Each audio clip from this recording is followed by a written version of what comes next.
Hey everyone, today we're going to talk about if you have a learning management system and let's say that learning management system does not report to CMI5 or xAPI. How do you take advantage of xAPI? How do you still use xAPI data to really get more analytics about your learning? We're going to talk about all that today.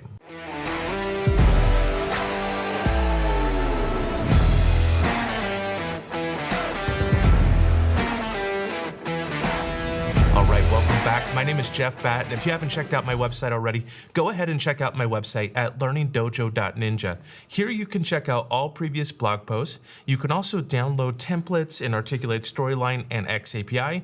And if any of these topics are new to you, you can check out full courses covering everything from A to Z in all the various tools that I cover. All right, so today we're going to talk about how to send over xAPI data to an external learning record store.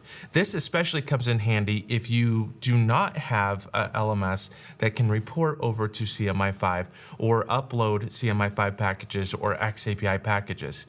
And it allows you to still get data even though you're publishing to SCORM and you're uploading your content to a SCORM LMS, you can still get xAPI data and take advantage of that. What happens is it actually sends over the Storyline or Captivate or Lectora data over to an external learning record store. So you can get free external learning record stores out there. You can get smaller versions, you can get paid versions, you can get versions that will allow you to create more custom reports, you can install your own version. You can pretty much get a learning record store from various different locations. So that shouldn't stop you, at least getting started with this data shouldn't stop you for at least testing it out and seeing what type of data you can get through xAPI. So I'm going to walk you through that process and how to capture who the person is through SCORM and send that data over. So let's go ahead and dive in here. And I'm going to be using SCORM Cloud like I usually do for my test LMS. I'm going to upload a SCORM package here, but then I want to send over to an external learning record store. Now, one of my favorite external learning record stores allows me to do a lot out of the box, and that's Veracity, and you can get that at lrs.io. Now, there are other learning record stores out there like Watershed, and you can even use like SCORM Cloud as an external learning record store as well to get some of this data. So don't think that this is the only one that you can use out there. All right, so I have this sample course that I'm just going to not add any custom xAPI statements yet, but I'm just gonna upload or publish this out through SCORM and then upload it to SCORM Cloud, and I wanna get the data over to Veracity. So I'm gonna walk you through the steps here.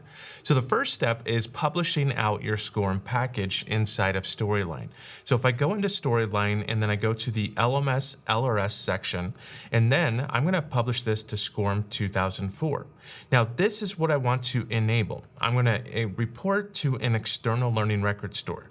So report and tracking, if I click on that, this allows me to set the settings for both SCORM and xAPI for how completion is tracked. So right now, I'm going to use SCORM 2004 4th edition. It's going to have the title, identifier, all that information, but I have a new tab here that is the LRS. So report to an external learning record store. Now, each learning record store has to have an activity ID. I have a lot of different videos on activity IDs and xAPI in general, so I'm not going to cover that here. But just keep in mind, let me go back here. Keep in mind that that's where you can choose your activity ID. Now, this is important right here, LRS configuration. Now, the LRS configuration is how I connect and authenticate to send this data over to an external learning record store. So I have to have this somewhere and connect this. Now, there's two different ways inside a Storyline, at least, that you can supply this connection info. You could do this behind the scenes, and you could actually do this with like PHP code and other things, or you can supply this information at launch. So when the learner launches it, you have a URL, what's called a query string, and in that query string has the information for how to connect to the learning record store. You could do that, or you could also supply it manually. Now, when you supply it manually, keep in mind, somebody may think, oh, that's not secure if I'm supplying it manually. Keep in mind that this course is going to be accessed through a learning management system. So they're going to have to be behind a firewall, or at least behind that login, in order to get to this course anyways. So that is, to me, it's a little bit more okay because I supply it manually here because it's already behind the learning management system. All right, so I'm going to go ahead and come into my learning record store here, and I'm going to copy this endpoint. The endpoint is how or where I'm going to send this information. So I'm going to click on copy here, and then I'm going to come over and just paste that there. Now, I do have to have what's called an access key. An access key is how I authenticate, saying, okay, I'm going to send this information to this location, but this is how I let the LRS know that I'm authenticated or okay to send this information. The nice thing about having these authentic keys is if for some reason somebody did get a hold of your information and starts to spam and starts to send over a bunch of statements, you can cut them off through this access key. So in Veracity, I can set up several different access keys, and I'm just going to grab one right here, this course 101 right here. I'm going to click on edit, and I'm going to go grab this information. Now this I'm going to delete after this video, but I'm going to grab the username, and I'm going to grab the password, which is auto-generated. That's not my real username. That's not my real password, but it's my authentication. So now I can send over the data. And that's really what the key is a username, and the secret is the password. So let's click on test settings. And if you get this check mark, that means that it's connected to the LRS and everything should send over just fine. The next part is the important part as well, because we have to know who the person is. Now, it does not. I wish Storyline automatically captured this through the LMS, but it depends on how the LMS is set up. So I'm going to walk you through how to do this with SCORM Cloud, but if you're using something like Cornerstone, I'll provide the code on my website for Cornerstone. But if you're using a different LMS, you may have to figure out the first part of this, and I'll walk you through what that first part is. So I'm going to go ahead and instead of supplied at launch, which I could do, but because it's inside of the LMS, I can't really add on additional information in the URL. So I'm going to go ahead and supply this through JavaScript. If I click on these three dots here, I can now come in, and you can see right here, it's going to call a function called getActor. Now in the getActor, we have this standard of the mail-to, and then we have the object. Now if I select this drop-down box, I can also select a static one. Now this, instead of using an email, will actually use a home page, and it will use the object type, but it doesn't have a unique identifier in that case, but you could actually add a unique identifier if you wanted to. But you could also do random. Some people want to just get random data, or it doesn't matter who the specific user is, which to me, sometimes that is like defeats the whole purpose of xAPI. xAPI is like, you want to know who the specific user is in order to tie future learning to that specific user down the road. But that's a different tangent that I'm not going to get on right now. All right, so let's go ahead and go back in here to static email.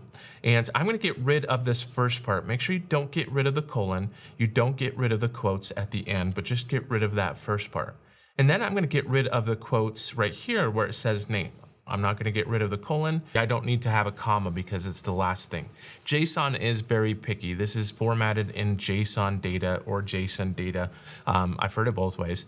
But if it's very picky, if you have a comma, if you have something at the end, it's going to throw an error. So don't delete anything other than what you saw me delete here. Now, what we can do is we can get the information of who the person is through SCORM code. Because this is JavaScript, I can actually pull the variable information through SCORM. SCORM is a JavaScript library, so we can go ahead and pull that information. Now, the first thing I want to do is actually just add a space and then a plus after the mail-to. Make sure you keep the mail-to. Then I'm going to say LMS API, and it has to be capitalized API specifically. This is the part that differs from SCORM Cloud to Cornerstone or to Bridge or whatever LMS that you're using. This part may be a little bit different. You're talking to the base layer and so forth. And I'll show you how to kind of inspect the window and see if you can figure that out here. So keep that in mind. But the next part, when I do get, and then I'm going to say student and make sure it's capital S, so student ID and capital ID, open close parentheses. That part stays the same because that is a SCORM call. We're basically saying get student ID, which in this case with SCORM Cloud is going to be the email. It depends on your LMS. Sometimes it may be a unique identifier like an employee ID number or something like that. But in this case, it's just going to be the email. So we're good here. All right, so the next thing is we're going to come down to the name and we need to provide a name. So I'm going to say LMS API. That's how I talk to it in SCORM Cloud. And then I'm going to say get student name and then open close parentheses there. That's all. So that part is the same, but the LMS API may be a little bit different according to your LMS. It just depends on how your LMS has implemented SCORM basically. All right, so I'm going to go ahead and click on OK. And that's all I do is I basically provide who the person is right there. And then I'm going to say OK here. And then I'm going to hit publish. It's going to publish out the SCORM package, but it will also connect to the Learning Record Store and it will provide who the person is. That get actor function that we created will run before the course even loads. And so it will load the SCORM. It will basically say who the actor is. It'll get that information and then it will provide it there. Now we need to zip this up, and I always let Storyline zip it up for me because the LMS is very picky with how it gets zipped. And then I'm going to come into SCORM Cloud and I'm going to upload this. So import SCORM right here. I'm going to click on browse, go to my desktop, and I'm going to grab this zip file that I have created. So I'm going to click on import, and this is going to import it to my LMS, my test LMS. So you would upload it to Cornerstone, you would upload it to Bridge at this point, and then you would launch it there. Now, if it's not working in Cornerstone, if it's not working in Bridge, again, I will show you how to at least inspect it or look for the possible right code here in a second. All right, so it is done loading. I'm going to click on launch and click on launch course. Now it will pop open with the course. To me, it's not going to look any different as the learner. It's going to go through the course. It's going to pretty much be the same course, and it's going to report to SCORM Cloud just like a SCORM course would. So let's go ahead and just go through a couple different pages. These are just examples that I have for my Storyline and JavaScript series. So I'm going to go ahead and close that out. All right, so now what's happened, I didn't complete it, but what happened is it reported over that there's an unknown score. But if I click on this debug logs in SCORM Cloud, it does let me know that there was some SCORM communication going on. So everything is looking good there. Now the real test is coming back into the Learning Record Store. And if I go into the statements section here under xAPI data, this is what I should see. So I have right here bats, and you'll see it actually backwards. So bats, comma, Jeff, and then attempted. And then here is the name of the name of the page. I think that's actually the name of the course. So then the name of the page, it will send over a statement when I visit the page. It'll send over a statement when I leave the page. The benefit of this now, and I'll talk to you about how to swap over that name, but the benefit is actually this. If I come into the learner portal here, and then I go into, actually, no, I'm going to come into analytics here, and then I'm going into my custom dashboard. I've created a dashboard that allows me to know the average quiz score, but also look at this down here, average time per page. When a left statement gets sent over, so Storyline automatically sends over a statement when somebody visits the page, but it sends over a statement when somebody leaves the page. And when somebody leaves the page, it also sends over how much time they spent on that page. So now you could see how much time people are spending on pages, which is not something I could normally run inside of SCORM. But now if I start to send over custom xAPI statements inside of Storyline, I could create custom reports inside of here to kind of reflect that data. I could send over metadata, so many different possibilities of what you could do, and you're not stuck with just a SCORM LMS. Now, this is an exhaustive how to do everything inside of SCORM and xAPI. I do have a full course on that you can check out, but this is to at least show you that you're not stuck with just SCORM. You can also adapt an LMS or a learning record store, a LRS. You could start sending over data. You could create custom reports like this, and you can get more information. You could also pull data into Storyline from this custom learning record store. So hopefully this at least shows you that you can do this, and you could create these types of custom reports and get more data and so forth. So I don't have enough time to cover every little detail. I will provide the code on how to flip the person's name. It's essentially, because right now by default the name is actually Bat, or the last name, comma, and then the first name. But if you go back into the reporting and tracking, and then if you go into this right here, there's some additional code that would actually flip it if you want to flip it, or if you want to keep it as like the last name, comma, first name, you could do that as well. So I'll provide that on my post. Go ahead and check that out, or my YouTube description. Expand the YouTube description and you'll see the code there as well. Let me know if you have any other questions, what else you want to see, if you want to figure out, or if you want to have more videos on xAPI and Storyline. Head on over to my YouTube channel, click that like button and subscribe to my channel, and hit the bell notification so you get notified of all future videos as they come out. That really helps my channel, allows me to continue to build these videos for you and to provide helpful information for you so you can get the most out of xAPI and you can get the most out of Storyline. Again, if you haven't checked out my website, go ahead and check out my website at learningdojo.ninja. Check out all my previous blog posts. I've been doing this for over 3 years now. There are plenty of blog posts out there. Also templates, you can download free templates, and check out my full courses covering everything: Articulate Storyline, Captivate, xAPI, Camtasia, and more. That's all I have for today, so thanks everyone, and I'll see you next time.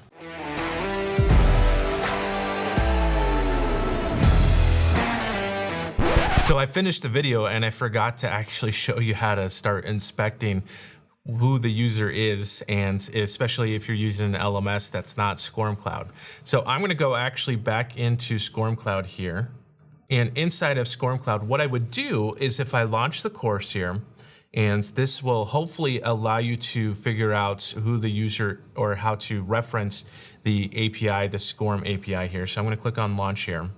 Now, once this is launched, you can click on resume if you want to, but you need to have the inspector. So if you're in Safari, you need to enable so you can get into the inspector. If you're in Chrome, this will happen automatically. If you right click, there is an inspect element, or inspect if you're in Chrome. And if you click on that, this will pull up some web development tools. The first one that I want to go to is console. In the console, this is where you can type in some custom JavaScript, and I can actually do additional JavaScript as my web page is loaded as kind of a test. But this is also where I can see and get reference for specific things. So if I'm trying to find how to reference the API, like the LMS API in this case, what I would want to do is type in something like parent, and then dot, and you can do something like window, and then dot. If I do dot here, then you can start to look through something, all of these different things. Now there's a bunch of AICC. There's a lot that you can look through, but then you can start typing in something like LMS. If you type in LMS, notice how, because it's SCORM Cloud, it shows up as LMS API. Yours may be a little bit different, but hopefully that parent.window, if you type in that, will at least give you somewhere to start looking. Or you can actually just reach out to your LMS provider and they should be able to give you the pathway or code, or if you just Google it, sometimes you can get it that way as well. Hopefully that's helpful for you, and sorry that I forgot it before, but that was a pickup, and now you have the information. All right, thanks everyone.